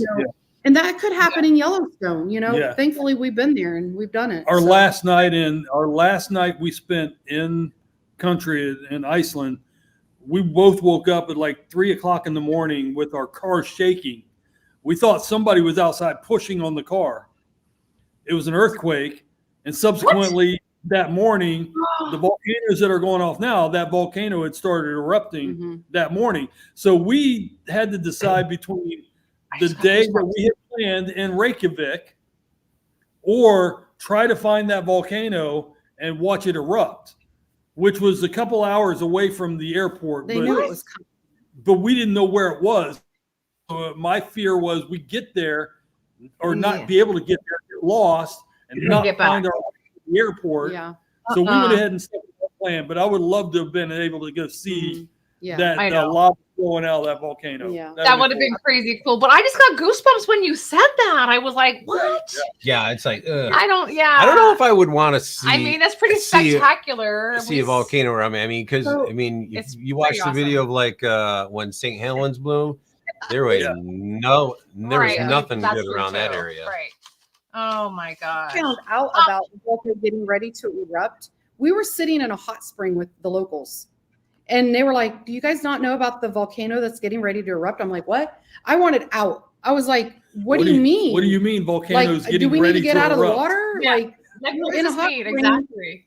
And they're like, oh no, it's far enough. You're safe here. And that's crazy. And then, the more we got to talking to them, I'm like, holy cow, you mean in like within the next day or two, it's supposed to either erupt or go back dormant.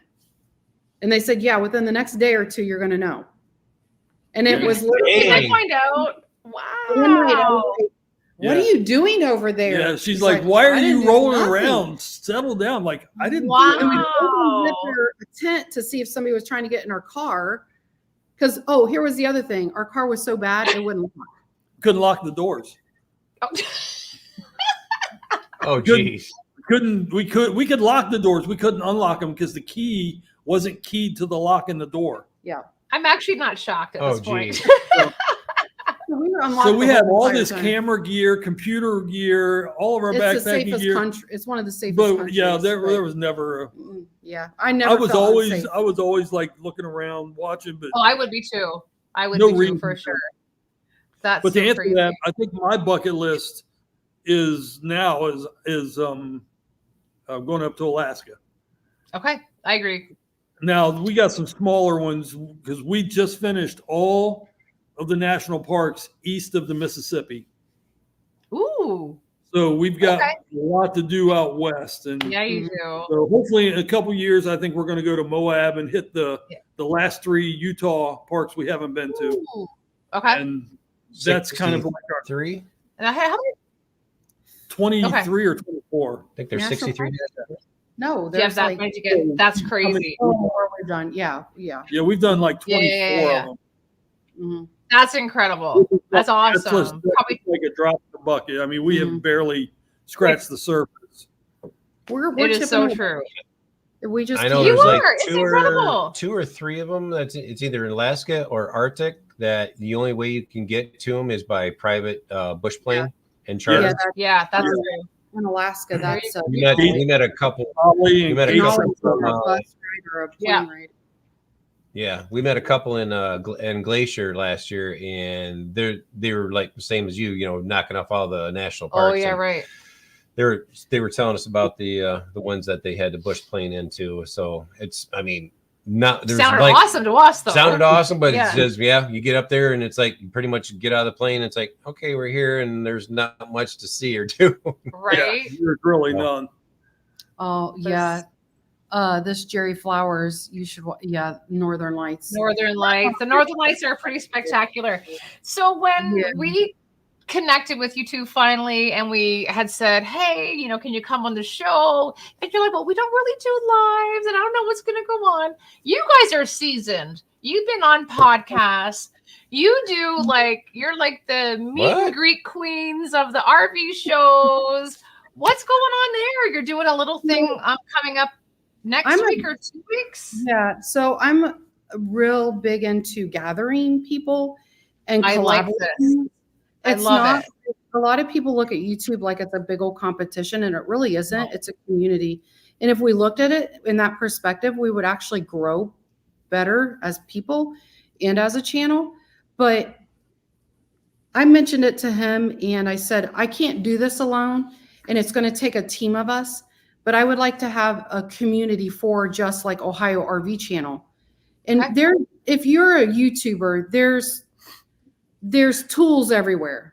There's people to ask, there's stuff to watch, but to get more specific about just your state and collaborating with those people, that's what I felt like was way more important to me versus having this bigger group that we have a smaller group.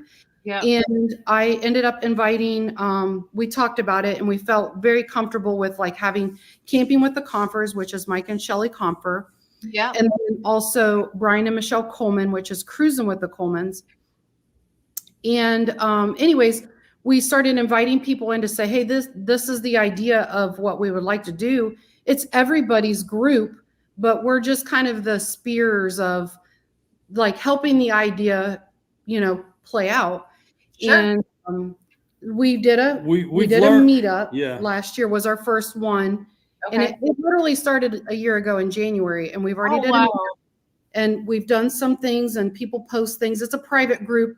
And the only way you're going to get in is if you're an Ohio RV channel. So got it. Well, you got to kind of, people been asking to get in and we have to say, sorry, right now we're just. Fine. That's good though. Yeah. Joni also set up a thing where the 3 main RV shows in Ohio coming up very soon. She got it to where we can have booths at them and we can do a meet and greet. That's so awesome. She's invited everybody that is out there, and they're all putting things together so we can all be at each RV show and just meet people. Okay. If they want to meet us, we'll be there. If they don't, that's fine too. And to be honest with you, my idea was this: if we set up a booth and we were like, "Come meet those who glamp together," we'd be like, 2 people would show up probably. Yeah, sure. It's like, who is that? But if we all like work as a group together, and we all are advertising this together, that there could be somebody from the Colemans might have somebody that wants to come and meet them. And then in the mix, they're meeting other channels, and that's just a way to grow. But it's also a way to develop your community. It isn't 100%. Just about us, it's about everybody as a whole. And that was the whole idea. And we're hoping that, there's so many people that come to us or say, oh, I wish, like we could do that, or we could be part of that group. You can. Please start one yourselves, like do one in your state. Sure. And make it more specific for you guys. I never thought in a million years we would be collaborating with a big channel like Adventure Bandits. They came to our meetup. They have 30,000 subscribers. They're a big channel. They didn't have to come, but they were super supportive and they came to contribute, and everybody did. So the plan was that us, the Confers and the Colemans, would kind of do almost like little sessions where people could ask questions about like doing this. Like we don't, and you guys know this yourself, we don't have anybody to lean on. Like we don't know YouTube except to experience it yourself. But when you can find people that are willing to help you with that answer of what to do or advice, it really helps it go that much more smoothly. Early on, I felt like is this a competition? Like we were walking through a shop that had nothing but sharp objects in it. I'm like, what is going on? Dark, this isn't our idea. And you're doing it blindfolded in the dark, and you just bump it in, and you're getting cuts and bruises, and you're like, why is it so difficult? But you can't really talk shop with people. Because people that don't do YouTube really don't understand. Sure. What the everything going with it, and that's fine because we chose it. We chose to do it. But when you find other people, where we have found in our community of Ohio RV content creators like Mike and Shelly, Brian and Michelle, and all the others that just sit and we can talk about what we're frustrated with, and is there any way we can fix it? Or hey, you're doing this really well. You do this really well, and praise them Yeah. for how well they do something. I want to put it a little bit more in perspective of like us with Camping with the Confers, for example. Okay. It hasn't even been It'll be a year in January that we've met them. A year ago we met them.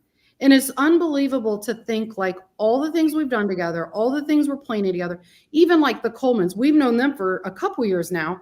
We've gone on big trips with them. Like they were down in the Keys when we were in the Keys, and we did Biscayne National Park together with them.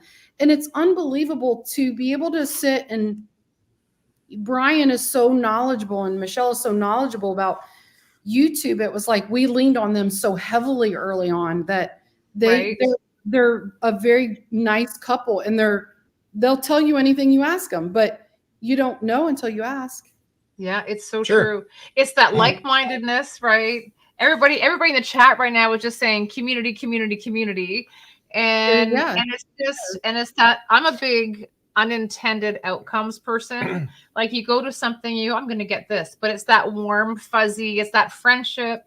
It's that collaboration you're going to get in the very end. And it's the learning tools. Like I love a takeaway where we learn something from other people and we don't go into it like getting that, but it's just like, wow, that's incredible. And we collab with all of our modalities. I mean, there's a huge community with the overlanding people. I mean, there's a huge community in the backpacking. All of so, I mean, like your camper brand. Yeah. Like absolutely. Of camper, like even for us, we have a private group for the East to West Tandera, or you guys probably have one for your camper, and like the Colemans with there's only 3. Oh yeah, we're just new here, but those campers are there's only 3 built, and there's a 4th one being built right now. But yeah, it's only been a year that the company's been in business. That's awesome though, to be like that early. They just kind of summed it up. They just said, "This has been a great live." So thank you for that. Nice job, those who Glamp Together. Mike and Joni. These folks have hearts of gold. You guys have put this on, and we're happy to call them friends. So thanks for hanging out with us tonight for one. And cheers to new friends. And I mean, how lucky are we to have met you two, So now we need to meet in person. Yeah. Oh, we will. That is a no-brainer for sure. That is awesome. We can go to the Sauerkraut Festival. What's that? I am not going. Okay, we'll talk about that after. Sauerkraut pie. I love sauerkraut. You just stop right now. Anyways, you just stop. We have to go to the pumpkin festival? We have to do a giveaway. No, you stop. You guys have been awesome. All right. Sauerkraut. No, that's it. No, you guys have been fun. Thank you. We can't thank you enough for taking the time and hanging out and bringing your people and all that fun stuff. And so everybody. Oh, I do have one request. Okay. We all need a selfie together. Okay, wait. Okay. What are we doing? She's doing a selfie. We're doing a selfie. Is that like a screenshot? Yeah. Oh, right there. Say hi. Hey. Right. So we can post You're awesome. Peace out. All right. But don't go anywhere. Okay. John's going to drop you down. I'm not going to drop him down. I'm just going to slide him over. You're going to slide him over now? Okay, perfect. So let me get my share screen. Everybody in the chat. So 2 things. One is make sure you go check out those who Glamp Together. They're on all of their socials, which is amazing.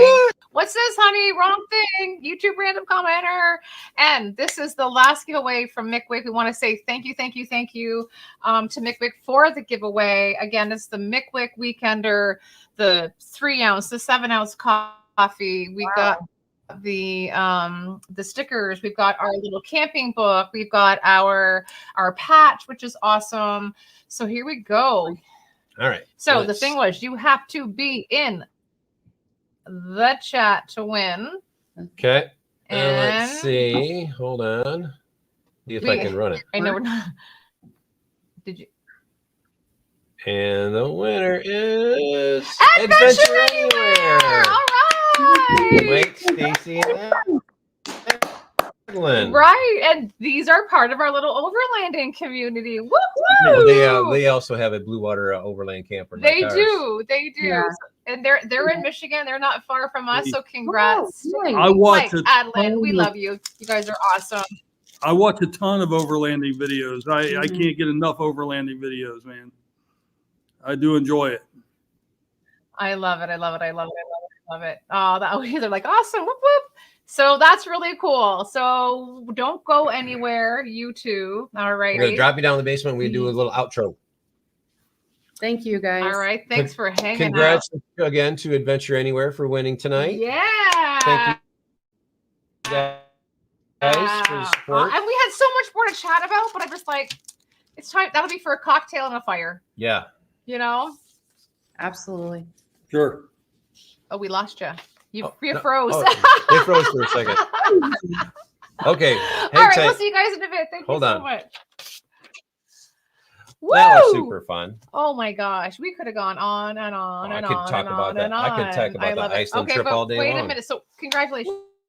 What do you mean? Stacey, Wait a Mike, minute. I just have something to say because look at this. Doc just said, Colleen, take note. I didn't win. I know. Doc. I know. Well, Doc's on a losing streak. And a couple things. One, thank you to Mickwick. Very, very, very much for doing that. We love you. Lots of fun. All that good stuff. What are you missing, honey? Oh, we got that Mickwick. right as well. There's too many ums. Wait, no. We also wanted to mention that last week's show was, or 2 weeks ago was Tangent Trails and Adventures of Eli. So make sure you head back and watch that. Why are you yelling? I don't know because I'm excited. I don't know. Am I yelling? Yes, you are. Slow your roll. I've got Tour to Donut written down here. I've got like little notes already written down. We got things going on. Excited for that.